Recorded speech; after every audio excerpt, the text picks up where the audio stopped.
What if that freedom and free will is a cunning trick? What if the very thoughts in your head, your emotions, even your deepest desires, are not truly your own? For ages, the hidden wisdom keepers warned us. They said ignorance is more than just blindness. It is the very energy keeping humanity trapped in a deep sleep. They spoke of the Archons. These were not physical beings in the shadows. They represented symbols of illusion. They were the masters of deception. They constructed thought patterns, invisible nets that convinced you the prison walls were the sky. They made you believe the chain binding you was your true reflection. But a truth was buried. A truth sharp enough to cut through every illusion. It could shatter this inverted reality. The Archons are not gods. They are distortions of perception. Their greatest strength lies in your forgetting. Their deepest fear that you will finally see.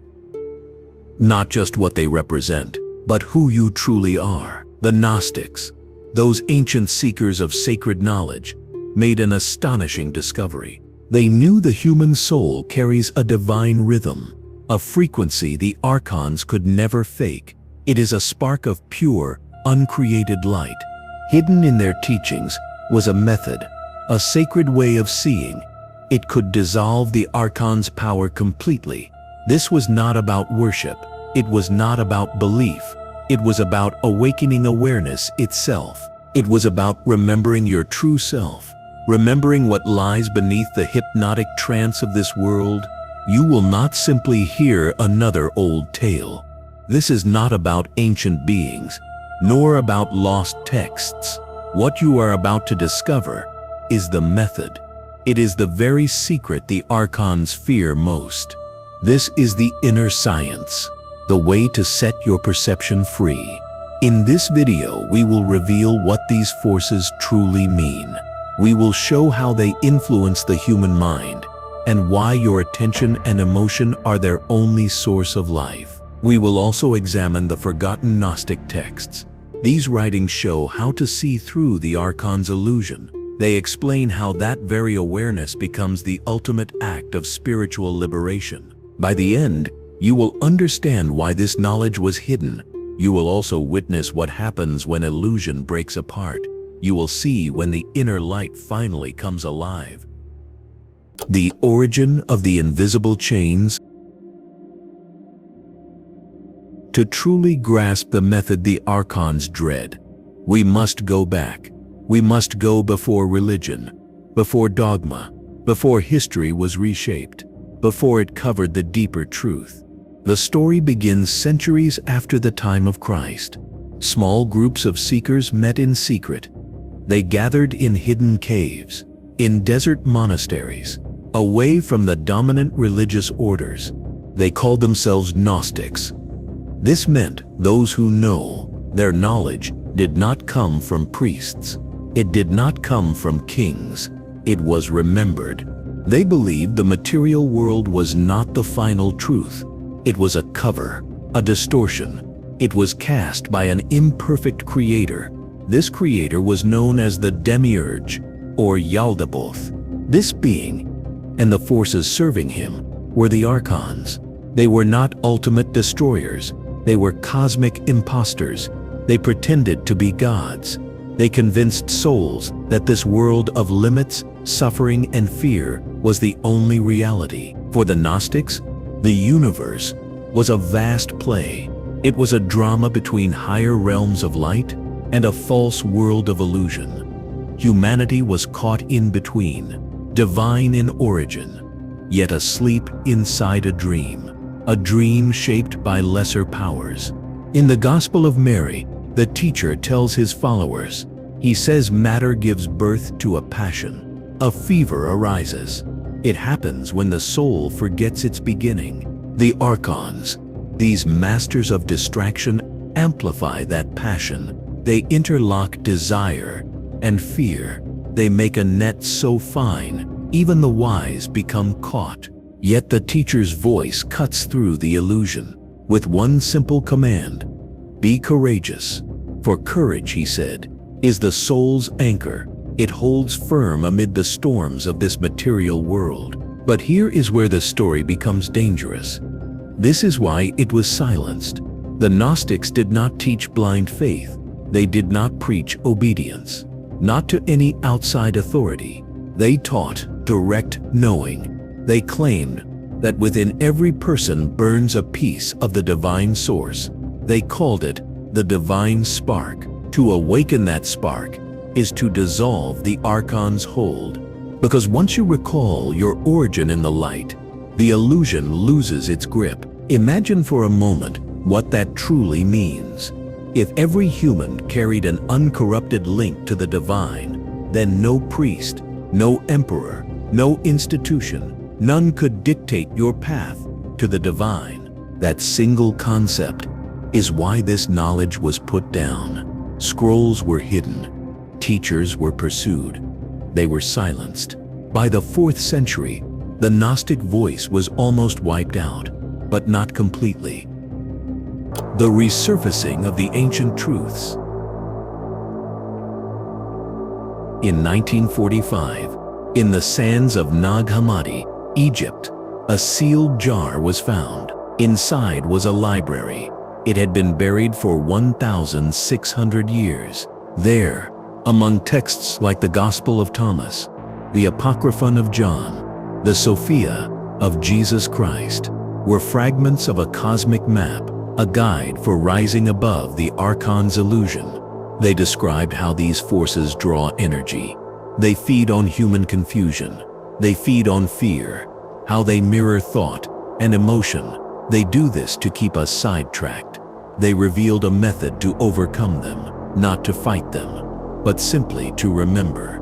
Not remembering in the usual way, but a mystical recognition, a sudden inner knowing. It pierces the false covering. It reconnects you to the source. You know those moments. You hear something. You cannot quite explain why.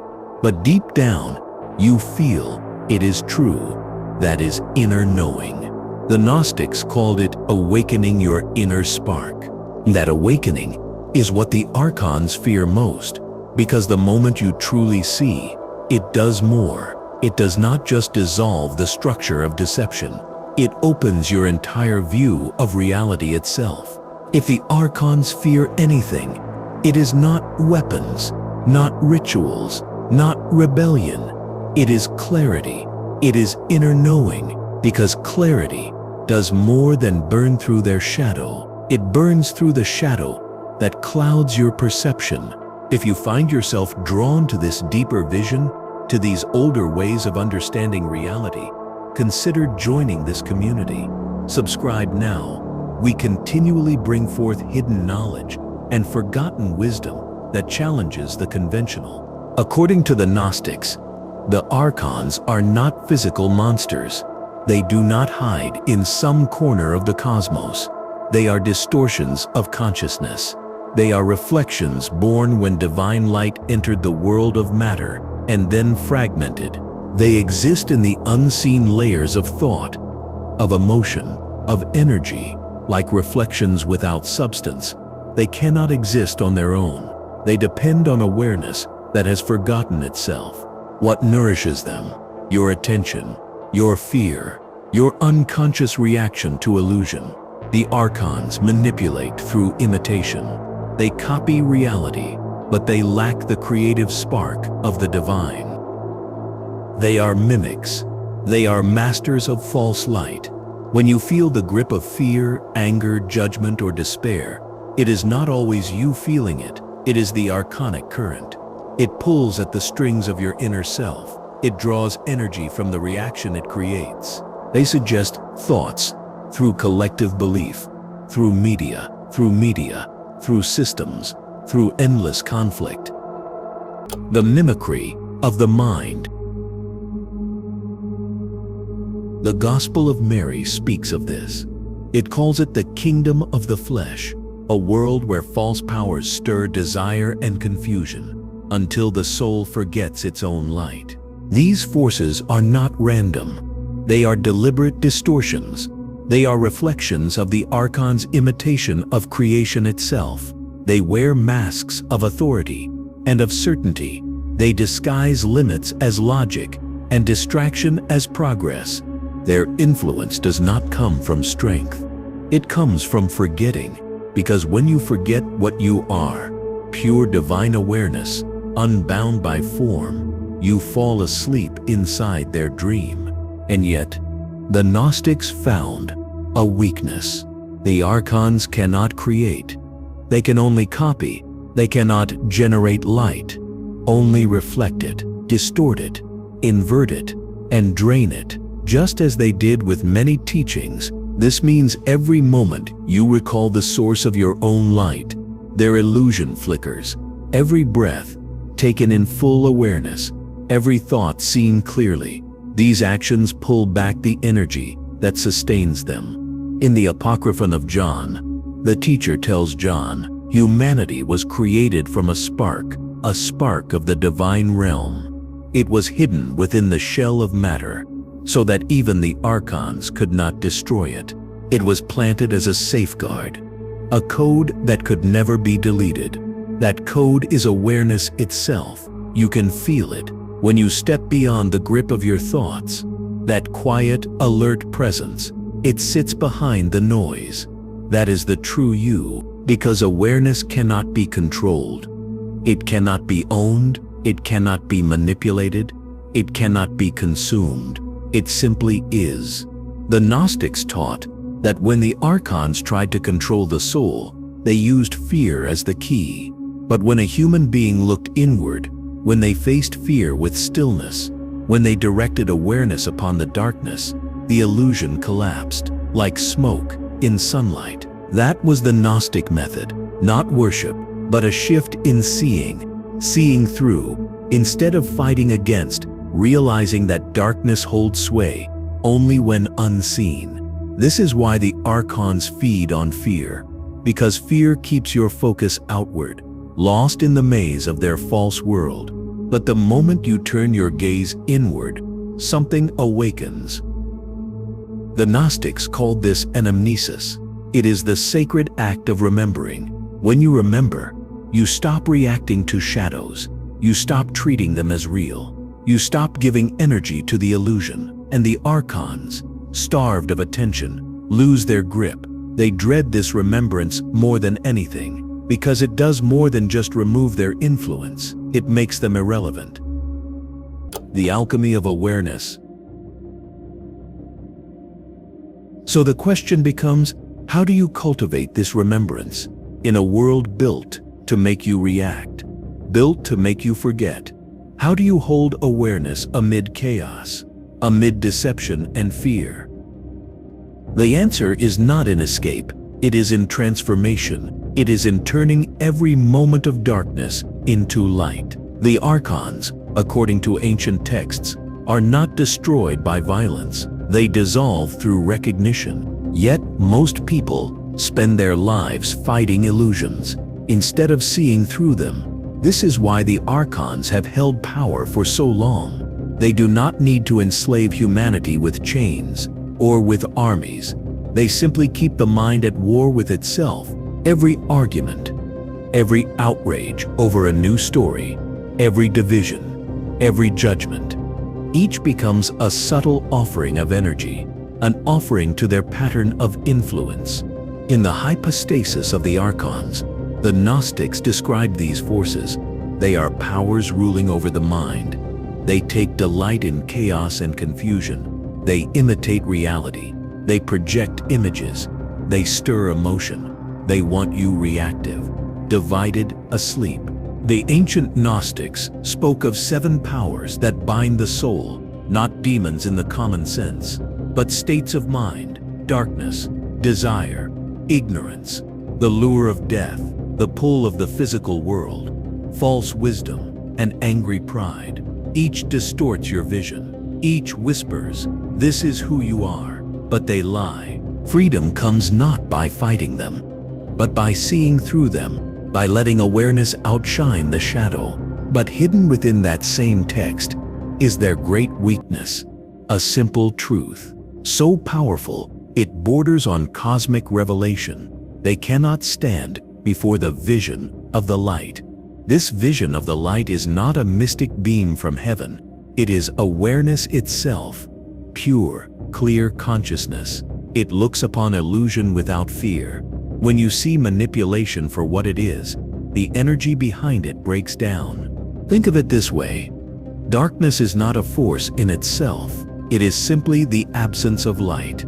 The moment light is turned on, darkness has no place to exist. The Gnostic method is that light, the act of seeing through the lie, instead of struggling with it.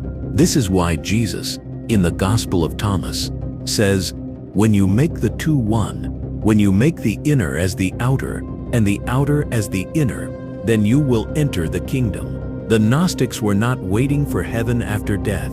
They were uncovering it within consciousness itself. They realized the kingdom was a state of awareness, untouched by illusion. And that awareness, your awareness, is the one thing the Archons cannot reach. Their influence depends on polarity. They thrive when you hate them, fear them, or worship them. But when you see them as part of a dream, a distortion within the vast field of consciousness, they lose substance. That is your power. This is why the ancient teachers described the world as Maya, the illusion of separation. It is not that the world is fake, but that perception itself becomes distorted. The Archons filter awareness. They suggest, this is all there is. You are small, you are powerless, but you are not. You are the awareness that perceives even the suggestion. You are the one who sees. The Archons fear that you might remember this, that you might stop fighting shadows and start shining light. The unshakable power within. Because once you do, their structure of illusion begins to break down.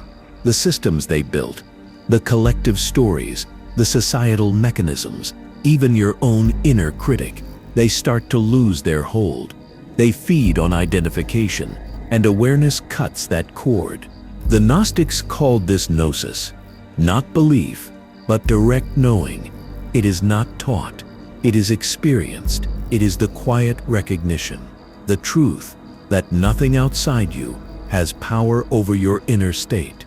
This is why for the Gnostics, salvation was not about being rescued by an outside savior. It was about becoming conscious of the divine presence already within, the living connection to the source. When that connection is felt, even for a moment, you become untouchable. The Archons may still exist, but they can no longer control you, because you no longer live in their dream. You awaken within it, and that moment is more than liberation. It is the instant you remember who you truly are. It is the moment the Archons fear most. The Gnostics never intended for this knowledge to remain as mere philosophy, or for their scriptures to be misunderstood, or worse, inverted. They called it living knowledge, wisdom that only awakens when it is lived, breathed, remembered in real time. So, how do you use what you have just heard? How do you begin to break the Archon's influence right here, right now? The first step is simple, and it is also the most difficult. You must see, not with your eyes, but with awareness itself. Every thought that appears, every emotion that moves through you, simply notice it. Do not push it away. Do not chase it. Do not call it good or bad. Just see. This act of observing is not passive. It is the Gnostic blade. When you observe a thought without becoming it, you reclaim the energy that once sustained the illusion. They survive on unconscious reaction, but awareness cuts the cord. The teacher's words to Mary resound here. Be courageous in the presence of the different forms of nature. Courage is not defiance. It is clarity, held steady. To be courageous in the Gnostic sense is to face every shadow of thought and to say, you have no power but the power I give you. Next time fear arises, try this. Pause. Feel where it lives in your body. Do not resist it. Shine a light on it. Say inwardly, I see you, that is all. One simple sentence. It dissolves illusion faster than any plea of resistance, because when you can look directly at fear without collapsing into it, the illusion breaks, the distortion fades. The Gnostics called this remembering the light. It is not about leaving the world, it is about awakening within it. When you meet darkness with awareness, you turn the battleground into a safe space. You begin to sense something extraordinary, that everything, even your pain, your confusion, your shadow, can become a path back to the source. Every emotion becomes sacred fuel for awakening. The Gnostic method of remembrance.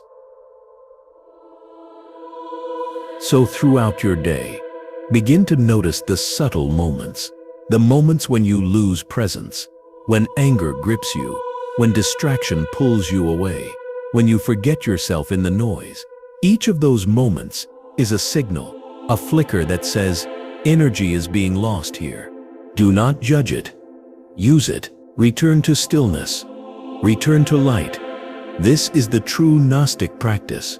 No temples, no incense, no chants needed. The altar is not in a building, it is in your awareness.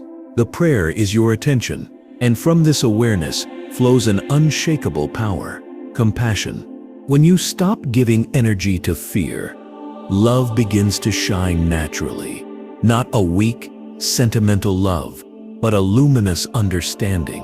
And that vibration is the one frequency illusion cannot copy. It cannot exist where love is present. Therefore, practice daily. Notice the illusion. Recall who is watching and choose light. Again and again, you will feel the shift. Subtle at first, then undeniable. The things that used to exhaust you will lose their weight. The noise of the world will soften, and you will begin to feel a quiet strength emerging, not from outside, but from the spark within. That is gnosis in action, and that is what the Archons fear most. A soul who remembers. If you are compelled to delve further into these ancient insights, if you seek to understand the very structures of reality that hold us, I encourage you to explore our specialized content. We have a selection of videos dedicated to forgotten lore and the entities that influence our unseen world. You'll find them in our Esoteric Knowledges or Demonologies playlist. The link will be in the pinned comment below this video. The Archons were never gods. They were reflections, distortions born from forgotten light. They thrive on blindness, but they tremble before remembrance. And that is the paradox of their power. They exist only in the dark. The moment you turn toward the light of your own awareness, their structure begins to break down. You do not overcome the Archons by fighting them. You dissolve them by remembering who you are. Because when you awaken to the source within, no illusion can touch you. Not the false lights of this world. Not the noise of fear, not even the weight of your past. This is the secret, long hidden through time, that you could see through the illusion and realize you were never a captive, that the walls of the cage were made of thought, and the key has always been attention. Every time you choose awareness over reaction, truth over confusion, stillness over fear, you reclaim your divine inheritance. That is the Gnostic uprising, not a conflict of weapons, but a quiet rise of consciousness.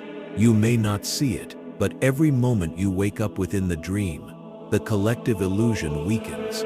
Each spark that remembers adds light to the whole, and that is what disturbs them most, the chain reaction of remembrance. So tonight before you sleep, try this. Close your eyes, breathe, and say to yourself, I remember the light.